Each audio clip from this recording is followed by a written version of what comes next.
الله الرحمن الرحيم. الحمد لله نحمده ونستعينه ونستغفره ونؤمن به ونتوكل عليه ونعوذ بالله من شرور أنفسنا ومن سيئات أعمالنا. من يهده الله فلا مضل له ومن يضلله فلا هادي له، ونشهد أن لا إله إلا الله وحده لا شريك له، ونشهد أن سيدنا وحبيبنا ومولانا محمدا عبده ورسوله صلى الله تعالى عليه وعلى آله وأصحابه وبارك وسلم تسليما كثيرا كثيرا. أما بعد، فأعوذ بالله من الشيطان الرجيم. الحج أشهر معلومات، فمن فرض فيهن الحج فلا رفث ولا فسوق ولا جدال في الحج، وما تفعلوا من خير يعلمه الله، وتزودوا فإن خير الزاد التقوى، واتقون يا أولي الألباب.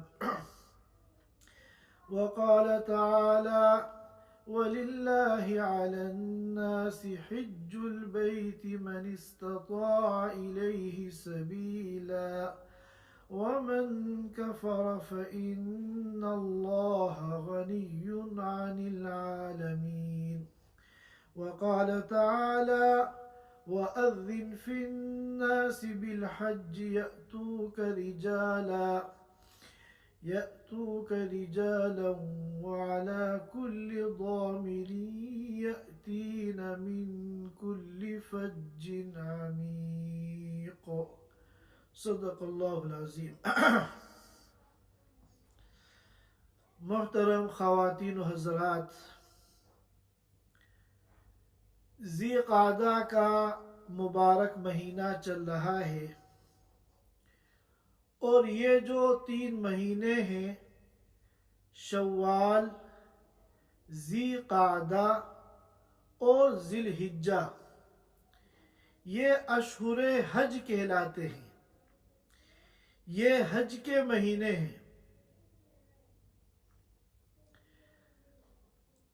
اور ذی الحجہ کی بعض مخصوص تاریخوں میں حج کے ارکان ادا کیے جاتے ہیں، اور شوال کا چاند نظر آنے کے بعد سے جس وقت بھی چاہے حج کرنے والا حج کا احرام باندھ سکتا ہے. البتہ شوال سے پہلے جو رمضان کا مہینہ ہے، رمضان میں اگر حج کا احرام باندھیں گے تو یہ احرام معتبر نہیں ہوگا. ہاں، شوال شروع ہونے کے بعد کسی وقت بھی حج کا احرام باندھ سکتے ہیں. یہ حج بیت اللہ، یہ اسلام کے ارکان میں ایک عظیم ترین رکن ہے. اسلام کے ارکان میں ایمان کے بعد جو 4 ارکان ہیں، نماز ہے، زکوٰۃ ہے، روزہ ہے، اور حج بیت اللہ ہے. تو ان میں جو آخری اور چوتھا رکن ہے اسلام کا، وہ حج بیت اللہ ہے. یہ اسلام کا ایک انتہائی عظیم الشان رکن ہے، اور ایک انتہائی عاشقانہ عبادت ہے.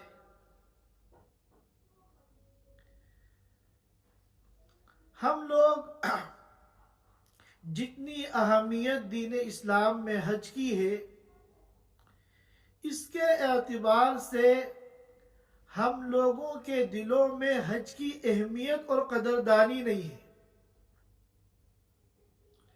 اور ہمارے ذہنوں میں بہت سی غلط فہمیاں ہیں اور ہمارے اندر کوتاہیاں ہیں، بلکہ حج کے متعلق ہمارے ذہنوں میں غلط تصورات ہیں۔ گرچہ اللہ تعالیٰ نے عبادت کے جتنے طریقے متعین فرمائے ہیں، ہر طریقے کی ایک شان ہے، لیکن حج بیت اللہ یہ ایسی عبادت ہے، اس کی نرالی شان ہے۔ حج کیا ہے؟ یہ اللہ سے عشق و محبت کا اظہار ہے۔ حج کیا ہے؟ یہ اللہ کے محبوب بندوں کی اداؤں کی یادگار ہے۔ حضرت ابراہیم خلیل اللہ، ان کی چند ادائیں اور ان کے بیٹے اسماعیل کی چند وفائیں اور ان دونوں باپ بیٹوں کی دعاؤں کا مجموعہ یہ حج ہے۔ اور اس حج کے اندر صحیح معنی میں بندہ اللہ کے سامنے اپنی غلامی کا اظہار کرتا ہے اور اللہ کے ساتھ اپنے عشق و محبت کا اظہار کرتا ہے۔ اور جب ہم حج شروع کرتے ہیں اور ایک ایک رکن ہمارے سامنے آتا ہے تو ایسا معلوم ہوتا ہے کہ اللہ تعالی ہماری تربیت فرما رہے ہیں کہ تم نے اپنے دل و دماغ میں عقل کے جو بت تعمیر کر رکھے ہیں ان بتوں کو توڑو اور میری غلامی کا توق اپنے گلے کے اندر ڈالو۔ اللہ تعالی ہم بندوں سے یہ چاہتے ہیں کہ ہم من چاہی کو چھوڑ کر رب چاہی والی زندگی گزاریں۔ اور جب ہم نے اللہ کے سامنے عبدیت کا اقرار کیا کہ اے اللہ ہم آپ کے بندے ہیں، ہم نے جب اللہ کے سامنے اپنی غلامی کا اقرار کیا کہ اے اللہ ہم آپ کے غلام ہیں، تو آقا یہ چاہتا ہے کہ یہ غلام جو ہے غلام بن کر رہے اور اس کی نگاہ میں سب سے زیادہ جو اہمیت ہو وہ میرے حکم کی ہو، میرے آرڈر سے بڑھ کر کوئی قیمتی چیز اس کی نگاہ میں نہ ہو۔ ہر آقا اپنے غلام سے یہی چاہتا ہے۔ چنانچہ مشہور واقعہ ہے کہ ایک بادشاہ کے مختلف وزراء تھے جو بڑے بڑے قابل، بڑے پڑھے لکھے، صلاحیت والے تھے، اور انہی میں ایک وزیر تھا جو بالکل جاہل تھا، ان پڑھ، اور نہ اس کے پاس کوئی خاص صلاحیت تھی، لیکن بادشاہ اس وزیر کو سب پہ اہمیت دیتا تھا۔ لوگ کہتے تھے کہ آپ کے پاس ایک سے ایک پڑھے لکھے، سمجھدار، باصلاحیت وزراء ہیں، آپ ان کو اتنی اہمیت نہیں دیتے، اور یہ جو آپ کا ایک وزیر ہے جو بالکل جاہل ہے، ان پڑھ ہے، کوئی اس کے اندر صلاحیت بھی نہیں ہے، آپ اس کو سب سے زیادہ اہمیت دیتے ہیں۔ تو وہ ہمیشہ بادشاہ یہ کہتا تھا کہ جو کوالٹی اس کی ہے وہ ان کی نہیں۔ لوگوں کی یہ بات سمجھ میں نہیں آتی تھی۔ ایک موقع پر بادشاہ کے پاس بہت قیمتی ایک ہیرا آیا، اور وہ اتنا قیمتی ہیرا تھا کہ جس کی قیمت ہوش ربا تھی، تصور سے زیادہ تھی۔ اس موقع پر سارے بڑے بڑے وزراء اس کے پاس آئے، تو بادشاہ نے ان وزیروں سے کہا، ایک ایک وزیر کو وہ ہیرا دیا کہ اس کو توڑ دو، زمین پہ پٹک کر اس ہیرے کو توڑ دو۔ تو سارے وزیروں نے انکار کر دیا، اور بادشاہ کو سمجھانے لگے کہ یہ تو بہت ہی قیمتی ہیرا ہے، اس کو اگر ہم نے توڑ دیا تو سلطنت کا اور آپ کا بہت بڑا نقصان ہے، بہت بڑا لاس ہے۔ آخر میں بادشاہ نے اپنے اس چہیتے وزیر کو دیا، کہ اس کو زمین پہ پٹخ کے توڑ دو. اس نے ہاتھ میں ہیرا لیا اور زمین پہ پٹخ دیا، جس سے اس کے ٹکڑے ٹکڑے ہو گئے. تو بادشاہ نے اس سے کہا کہ تم نے یہ کیا کیا؟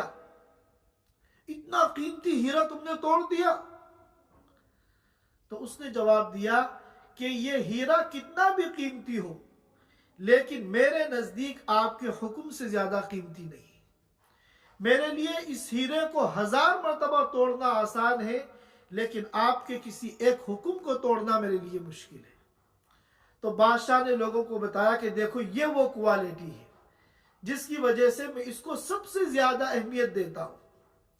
اسی طرح اللہ تعالی ہم سے چاہتے ہیں کہ دنیا و ما فیہا کی کوئی بھی چیز ہمارے نزدیک اللہ کے حکم سے زیادہ قیمتی نہیں ہونی چاہیے. ہم اس کی تربیت دیکھتے ہیں کہ حج میں موقع بہ موقع کی جا رہی ہے. یہ جو دین اسلام کے اندر عبادتیں ہیں وہ عام طور پر 2 طرح کی عبادتیں ہیں. ایک تو بدنی عبادات ہیں اور ایک مالی عبادات ہیں. بدنی عبادتیں کہتے ہیں ان عبادتوں کو جس میں انسان کا بدن، انسان کا جسم، انسان کی باڈی یوز ہوتی ہے، استعمال ہوتی ہے. جیسے نماز ہے، نماز پڑھنے میں کوئی پیسہ خرچ نہیں ہوتا. روزہ ہے، روزہ رکھنے میں کوئی پیسہ خرچ نہیں ہوتا. قرآن کی تلاوت ہے، قرآن کی تلاوت کرنے میں کوئی پیسہ خرچ نہیں ہوتا، صرف ہمارا بدن یوز ہوتا ہے. اور بعض عبادتیں ایسی ہیں جو مالی ہیں، جن میں مال خرچ ہوتا ہے، پیسہ خرچ ہوتا ہے. جیسے زکوٰۃ ہے، جیسے قربانی ہے. قربانی کا جانور پیسوں سے خریدتے ہیں پھر ذبح کرتے ہیں. صدقۃ الفطر ہے، اور اسی طرح صدقات، خیرات، اللہ کے راستے میں خرچ کرنا، یہ وہ تمام عبادتیں ہیں جو مالی ہیں. لیکن حج ایسی منفرد عبادت ہے کہ جو بیک وقت بدنی بھی ہے اور مالی بھی ہے.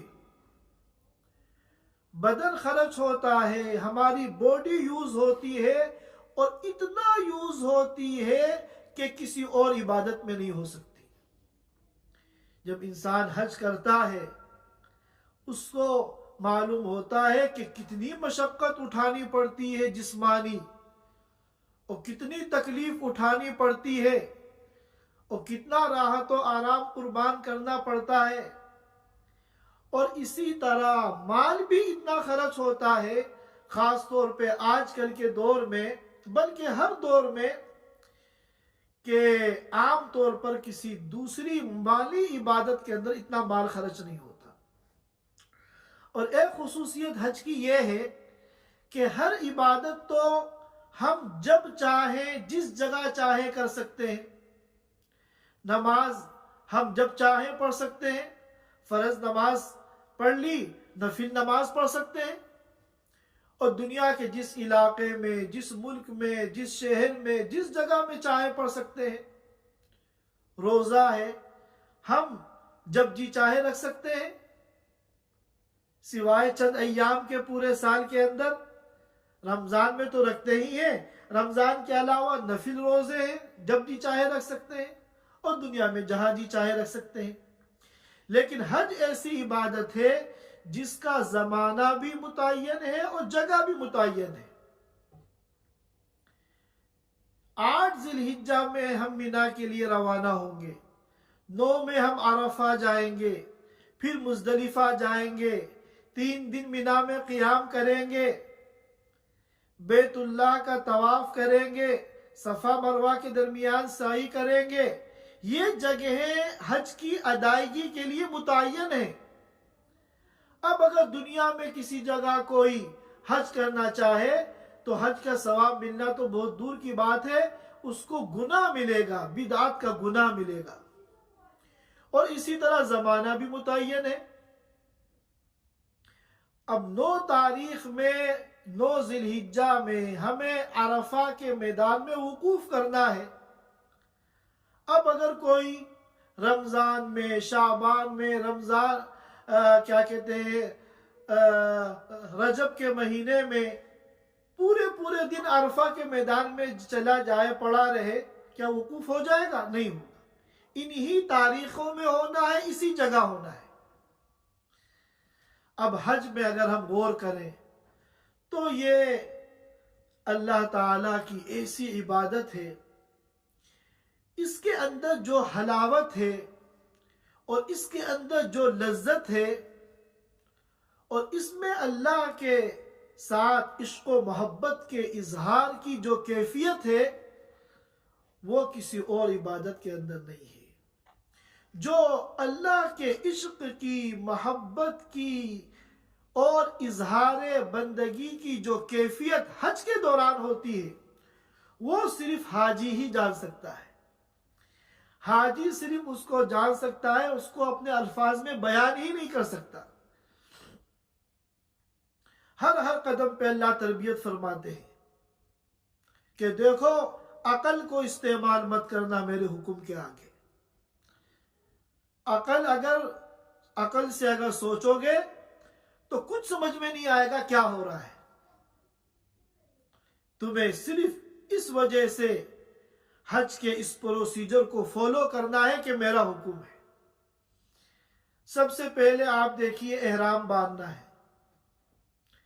اب دنیا کی کوئی بھی پرسنالٹی ہو، وزیر اعظم ہو، صدر ہو، بادشاہ ہو، کوئی بہت بڑا اسکالر ہو، سب کو اپنے لباس چھوڑنے کا حکم دیا جا رہا ہے۔ کوئی جبہ اور قبہ، امامہ اور پگڑی اور 3 پیس جو عام دنوں میں پہنتے ہیں، کسی کو یہ لباس پہننے کی اجازت نہیں ہے۔ چاہے بادشاہ ہو، چاہے فقیر ہو، سب کو 2 سفید چادروں کو اوڑھنا ہے۔ سب کو یہ حکم دیا جا رہا ہے کہ ایک رنگ میں رنگ جاؤ۔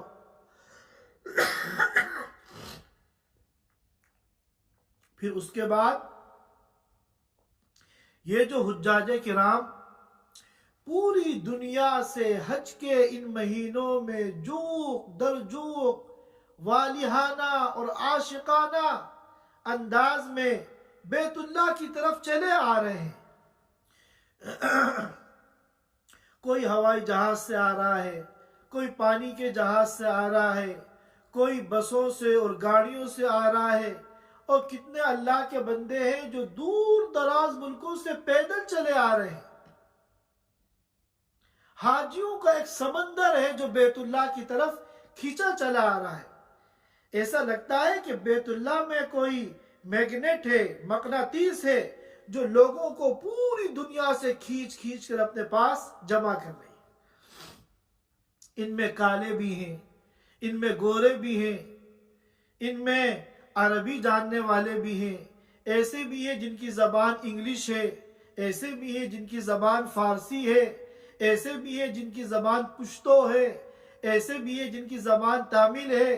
دنیا کی مختلف زبانوں کے یہ لوگ ہیں، لیکن سب کی زبان پر ایک ہی نعرہ ہے، سب کے زبان پر ایک ہی ترانہ ہے، اور وہ کیا ہے؟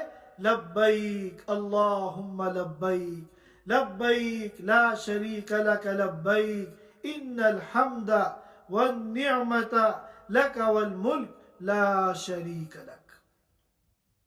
کوئی انگلش میں نہیں پڑھ رہا ہے، کوئی پشتو میں، بنگالی میں، فارسی میں نہیں پڑھ رہا ہے، سب ایک زبان ہو کر یہی ترانہ پڑھ رہے ہیں، لبیک اللہم لبیک، اے اللہ میں حاضر ہوں، اے اللہ میں حاضر ہوں۔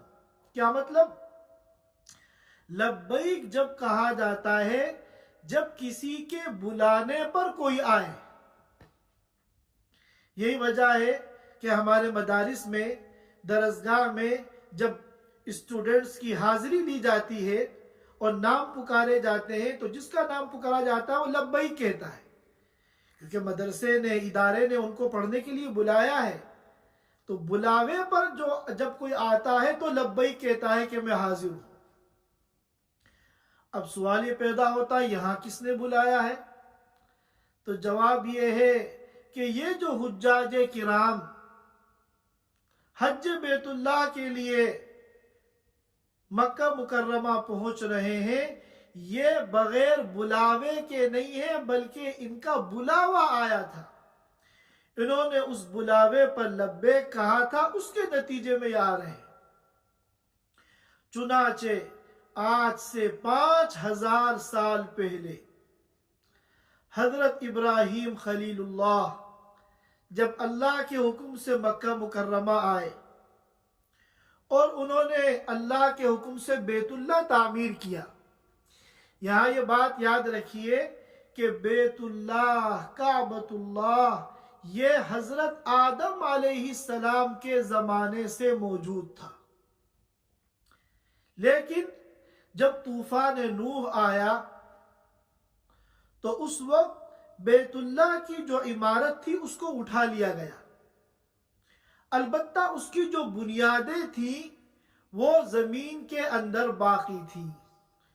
چنانچہ حضرت ابراہیم علیہ السلام کو حکم دیا کہ انہی بنیادوں کے اوپر دیوار کھڑی کر کے بیت اللہ کو تعمیر کرو۔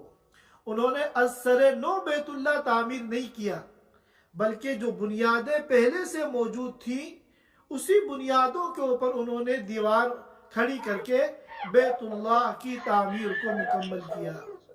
یہی وجہ ہے کہ قرآن پاک میں آتا ہے وَإِذْ يَرْفَعُ إِبْرَاهِيمُ الْقَوَاعِدَ مِنَ الْبَيْتِ وَإِسْمَاعِيلُ رَبَّنَا تَقَبَّلْ مِنَّا إِنَّكَ أَنْتَ السَّمِيعُ الْعَلِيمُ، کہ اے نبی یاد کیجئے اس وقت کو جب ابراہیم اور اسماعیل نے یرفع ابراہیم القواعد من البیت، بیت اللہ کی بنیادوں کو اٹھایا اور دیوار کھڑی کر کے تعمیر کو مکمل کیا۔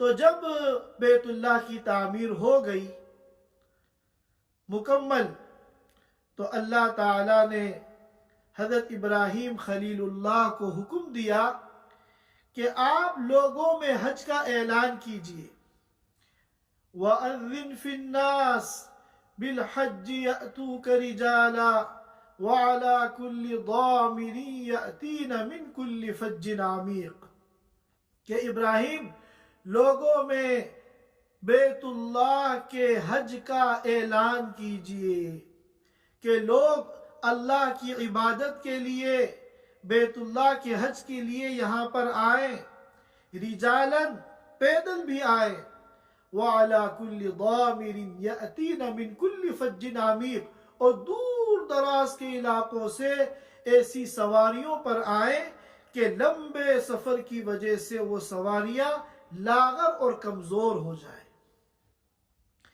تو ابراہیم علیہ السلام کو اللہ تعالیٰ نے جب اعلان کرنے کا حکم دیا کہ آپ لوگوں میں حج کا اعلان کیجئے، تو حضرت ابراہیم نے کہا کہ اے اللہ، یہاں جنگل بیابان میں جہاں تھوڑے بہت ایک آدھ قبیلے آباد ہیں، یہاں اگر میں اعلان کروں گا تو کتنے لوگ میری آواز سنیں گے؟ تو آپ نے فرمایا علیک الاذان وعلینا البلاغ، اعلان کرنا تمہارا کام ہے، تمہاری آواز کو ہر فرد بشر تک پہنچانا یہ ہماری ذمہ داری ہے۔ چنانچہ اللہ کے اس حکم کی تعمیل میں حضرت ابراہیم علیہ السلام نے ایک پہاڑی پہ چڑھ کر اعلان کیا اور ساری انسانیت کو حج بیت اللہ کی دعوت دی۔ روایتوں میں آتا ہے کہ اللہ تعالیٰ نے ان کے اس اعلان کو اس وقت دنیا میں جتنے انسان دنیا کے جس کونے کے اندر موجود تھے، اللہ نے ان کی آواز کو ہر انسان تک پہنچا دیا، اور اس وقت دنیا میں جتنے انسان بستے تھے سب نے حضرت ابراہیم علیہ السلام کے اس اعلان کو سنا۔ اور یہی نہیں، جو لوگ دنیا میں اس وقت موجود نہیں تھے، عالم ارواح میں اللہ نے ان کی روحوں تک حضرت ابراہیم علیہ السلام کے اعلان کو پہنچا دیا۔ تو جب ان زندہ لوگوں نے یا عالم ارواح کے اندر روحوں نے ابراہیم علیہ السلام کے اس اعلان کو سنا تو انہوں نے لبیک کہا۔ جس نے لبیک کہا اور جتنی مرتبہ لبیک کہا، اللہ تعالیٰ نے اتنی ہی مرتبہ ان کو حج بیت اللہ کی سعادت عطا فرمائی۔ اور جن لوگوں نے لبیک نہیں کہا یا جن کی روحوں نے لبیک نہیں کہا، وہ اپنی زندگی میں کبھی بھی بیت اللہ کا حج نہیں کر سکے۔ اور جن لوگوں کی روحوں نے لبیک کہا، قیامت تک آنے والے انسانوں کی روحیں وہاں موجود ہیں، عالم ارواح میں ہماری بھی روحیں وہاں موجود ہیں۔ جب اس اعلان کو ہماری روحوں نے سنا تو جس کی روح نے لبیک کہا اس نے زندگی میں حج کیا، اور جتنی مرتبہ لبیک کہا اتنی مرتبہ حج کیا۔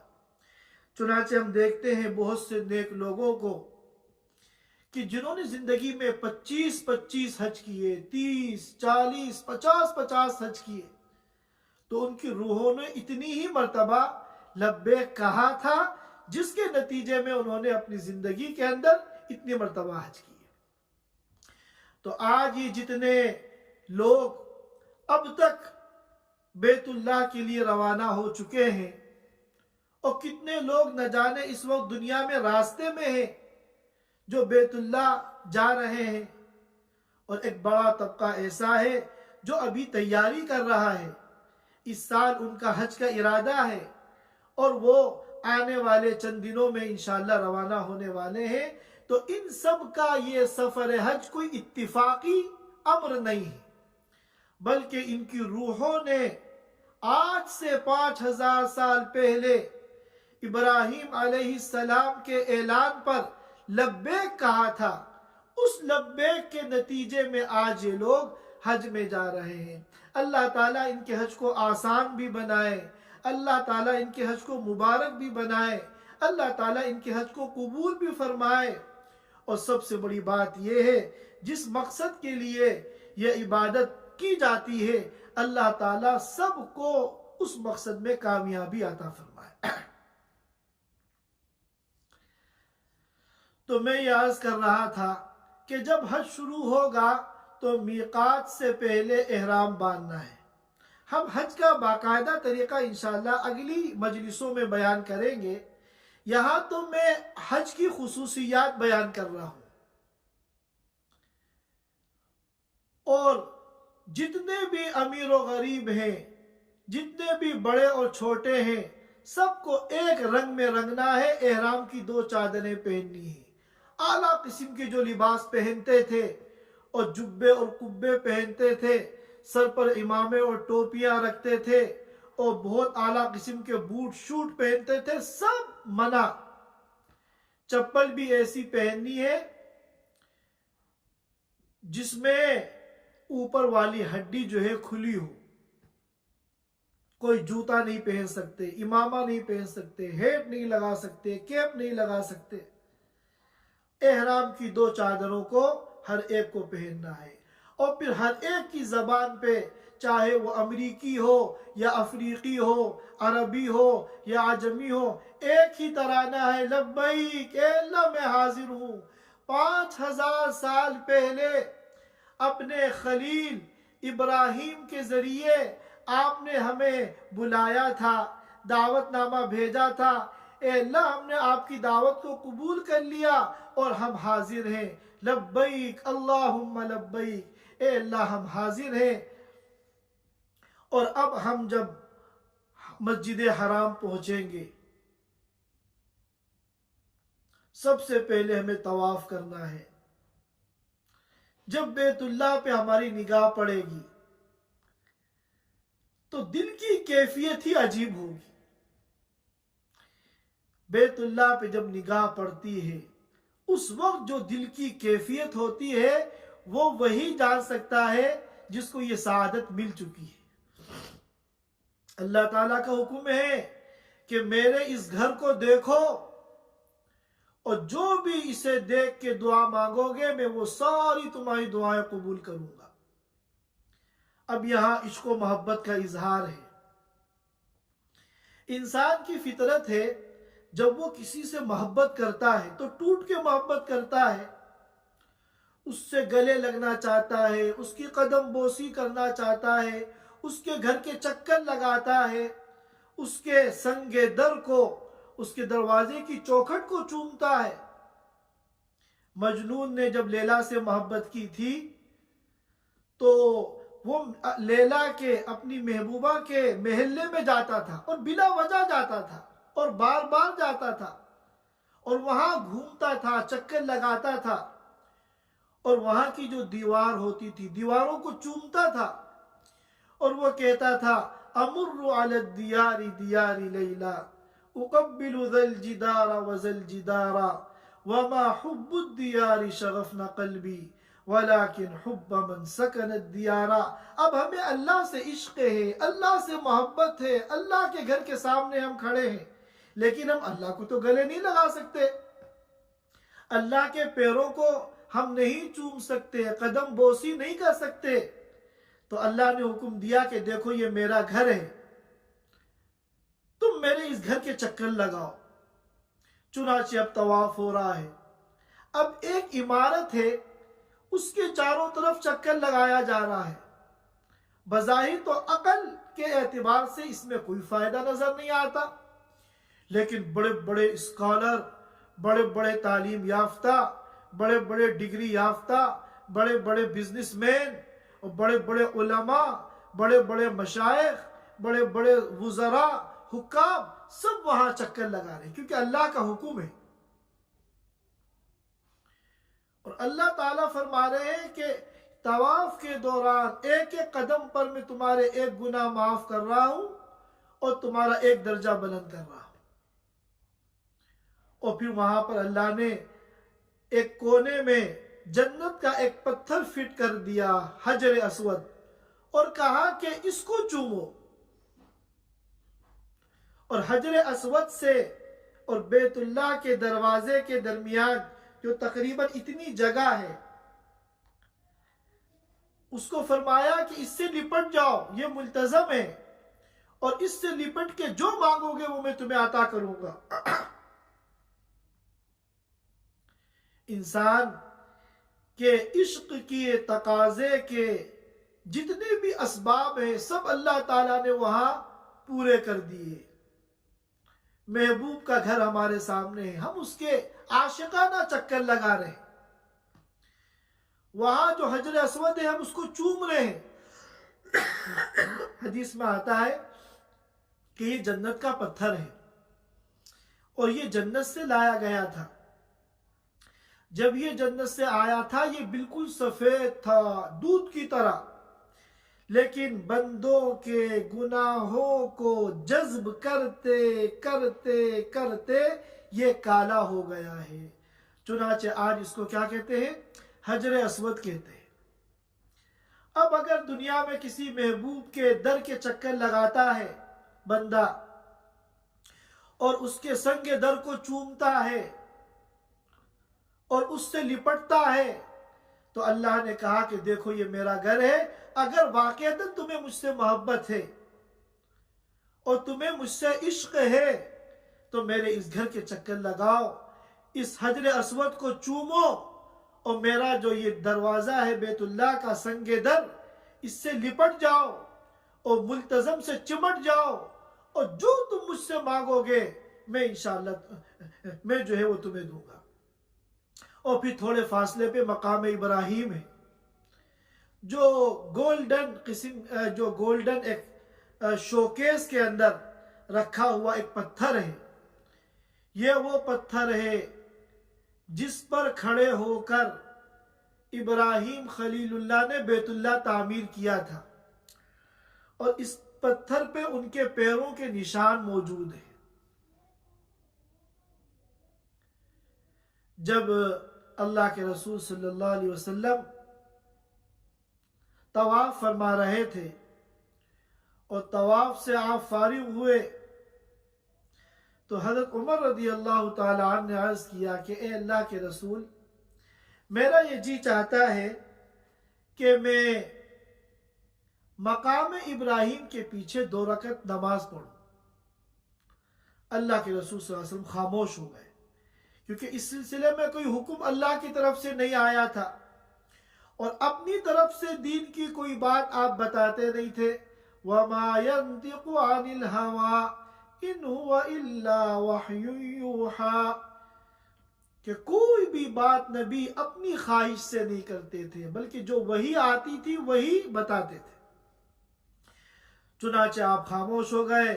تھوڑی دیر میں جبریل امین نازل ہوتے ہیں اور حکم آتا ہے اللہ کی طرف سے، وَاتَّخِذُوا مِن مَّقَامِ إِبْرَاهِيمَ مُصَلًّى، اے نبی مقام ابراہیم کو مصلی بنائیے، نماز کی جگہ بنائیے، یعنی یہاں پر نماز پڑھیے۔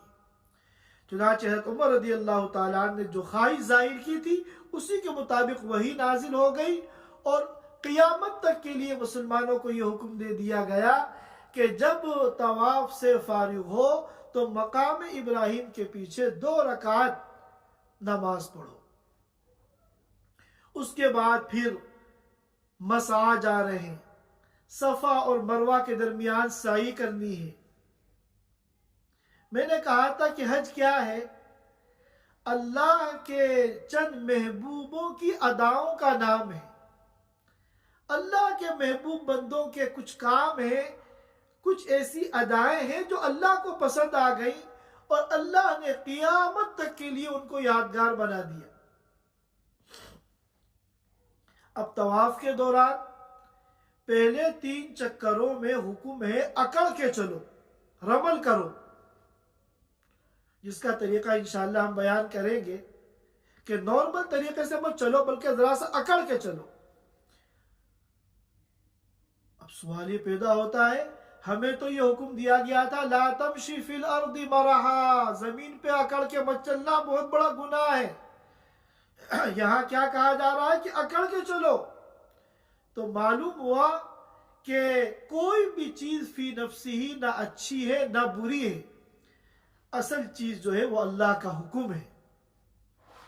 اللہ کا حکم اگر ہے تو وہ چیز اچھی ہے، اللہ کے حکم کے خلاف ہے تو وہ چیز بری ہے۔ عام طور پر اکڑ کے اگر چلیں گے تو یہ گناہ ہے، لیکن یہاں پر طواف کے دوران پہلے 3 چکروں میں جب ہم اکڑ کے چلیں گے تو یہ عبادت ہے۔ معلوم ہوا کہ اصل چیز وہ اللہ کا حکم ہے۔ اب صفا مروہ کے درمیان سعی کرنی ہے۔ حضرت ابراہیم علیہ السلام جب حضرت حاجرہ کو، اپنی اہلیہ محترمہ کو، اور چھوٹے سے ننھے منھے اسماعیل علیہ السلام کو لے کر یہاں آئے تھے، اور یہاں آنے کے فوراً بعد اللہ کے حکم سے وہ چلے گئے۔ اب اسماعیل علیہ السلام پیاس کی وجہ سے رو رہے ہیں، چلا رہے ہیں۔ حضرت حاجرہ رضی اللہ تعالی عنہا وہ ان کے لیے پانی کی تلاش میں نکلی، تو صفا پہاڑی پہ چڑھی اور دور تک دیکھا پانی نظر نہیں آیا، پھر مروہ کی طرف آئیں، یہاں اوپر چڑھ کے دیکھا پھر نظر نہیں آیا۔ 7 مرتبہ انہوں نے صفا مروہ کے درمیان چکر لگائے، اور جب صفا سے مروہ کی طرف اور مروہ سے صفا کی طرف وہ آتی تو اچک اچک کے اسماعیل علیہ السلام کو دیکھتی کہ وہ اپنی جگہ پہ خیریت سے ہے یا نہیں۔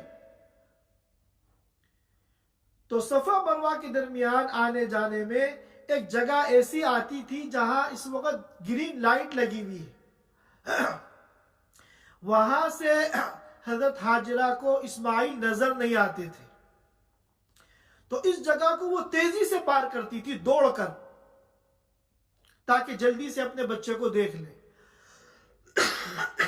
چنانچہ اللہ نے ان کی اس ادا کو ہمیشہ کے لیے یادگار بنا دیا، شریعت بنا دیا، سارے انسانوں کو حکم دے دیا کہ تمہیں بھی صفا اور مروہ کے درمیان 7 چکر لگانے ہیں، اور جب ان دونوں میلین اخدرین کے درمیان سے گزرو گے تو جس طرح حاجرہ دوڑ کر یہاں سے گزرتی تھی تمہیں بھی یہاں سے دوڑ کر گزرنا ہے۔ اب بڑے بڑے پڑھے لکھے لوگ، سنجیدہ لوگ دیکھ رہے ہیں کہ صفا مروہ کے درمیان سعی کر رہے ہیں، اور جب یہاں سے گزر رہے ہیں تو دوڑ لگا رہے ہیں۔ کیوں؟ اس لیے کہ اللہ کا حکم ہے اور ہم اللہ کی غلامی کا توق اپنے گلے میں ڈال کر آئے ہیں. ہمیں اللہ کے حکم کے آگے کسی لوجک کو نہیں تلاش کرنا ہے، کسی حکمت کو نہیں تلاش کرنا ہے، بلکہ ہم اپنی یہ عادت بنانے کے لیے آئے ہیں سرے تسلیم خم ہو جو مزاج یار میں آئے. اللہ کا حکم آ گیا، ہماری نگاہیں اور ہماری گردنیں اللہ کے حکم کے آگے جھک گئی. اب بات ہماری سمجھ میں آئے یا نہ آئے، ہمیں اللہ کے حکم کو پورا کرنا ہے. اس کے بعد پھر مینا جا رہے ہیں. 25-30 لاکھ کا مجمع، اتنا بڑا کراؤڈ جس میں دنیا کے بڑے بڑے لوگ 3 دن قیام کر رہے ہیں. اربوں کروڑوں ان کے اوپر خرچہ ہو رہا ہے. کام کیا ہے کہ جمرات میں جہاں 3 پتھر ہیں وہاں کنکریاں مارنی ہے. ہر جمرے پہ 7 کنکریاں مارنی ہے. شیطان نے اس جگہ بہکایا تھا حضرت ابراہیم علیہ السلام کو جب وہ اپنے بیٹے اسماعیل کو ذبح کرنے کے لیے جا رہے تھے. ہر جگہ انہوں نے 7 کنکریاں شیطان کو ماری تھی، چنانچہ وہ بھاگنے پہ مجبور ہو گیا تھا. اللہ نے اپنے خلیل کے اس عمل کو ہمیشہ کے لیے یادگار بنا دیا.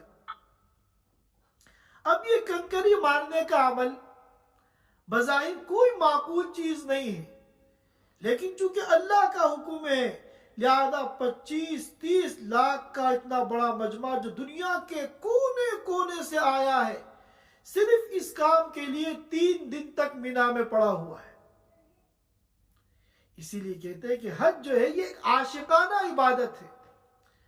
پراگندہ حال، پراگندہ بال، بال بکھرے ہوئے ہیں، کنگھا کرنے کی اجازت نہیں ہے، بال سیٹنگ کرنے کی اجازت نہیں ہے، اور 2 چادروں میں جو دھول گرد میں اٹی ہوئی ہے، عاشقوں کی طرح ہم لوگ اللہ کے دربار میں حاضر ہیں. پھر 9 تاریخ میں عرفہ کے میدان جانا ہے، اور یہ وقوف عرفہ یہ حج کا سب سے بڑا رکن ہے. اب عام دنوں میں تو کیا حکم تھا؟ ہر نماز کو اپنے وقت پہ پڑھو، وقت سے پہلے کوئی نماز پڑھو گے تو نماز نہیں ہوگی، بلا عذر وقت کے بعد پڑھو گے قضا کر کے تو گناہ ملے گا، تم مجرم ہوگے. لیکن عرفے میں حکم ہو رہا ہے کہ ظہر عصر دونوں ایک ساتھ پڑھ لو، اور پھر ظہر سے لے کے مغرب تک یہ وقوف کا زمانہ ہے.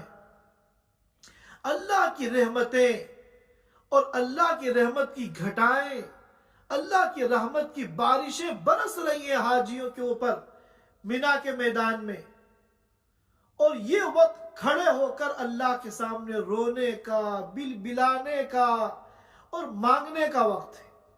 اللہ کا کہنا ہے کہ جو مانگو گے وہ میں تمہیں دوں گا. اور یہاں پر اپنی مغفرت کا ایسا یقین دل میں ہونا چاہیے کہ جس کو اپنی مغفرت میں تردد ہوگا کہ پتہ نہیں میری مغفرت ہوئی یا نہیں، وہ مجرم ہے. اسی لیے تو حدیث میں آتا ہے کہ شیطان عرفے والے دن سب سے زیادہ کمزور اور لاغر ہوتا ہے، بالکل دبلا پتلا کمزور ڈھانچہ، جسے کہتے ہیں نا ہڈی کا ڈھانچہ، ایسا ہو جاتا ہے کیونکہ اس کی ساری محنت کے اوپر آج پانی پھر گیا. ایک شخص پہ اس نے محنت کی 30 سال 40 سال 50 سال جہنم کے راستے پہ ڈال دیا، اللہ کی اطاعت سے دور کر دیا، لیکن یہاں عرفے کے میدان میں کھڑے ہو کر اس نے اللہ کے سامنے بل بلا کے، گڑ گڑا کے، رو رو کے اپنے گناہوں کی معافی مانگ لی. اللہ نے اس کے سارے گناہوں کو معاف کر دیا. تو شیطان کی 50 سالہ محنت پہ آج سیکنڈوں کے اندر پانی پھر جاتا ہے. اس لیے شیطان آج ایسا بدحواس ہوتا ہے اور ایسی بری حالت میں ہوتا ہے کہ پورے سال پھر کسی دن نہیں ہوتا. کیونکہ حج کے بارے میں کیا فرمایا؟ الحج یہدم ما کان قبلہ، کہ حج جو ہے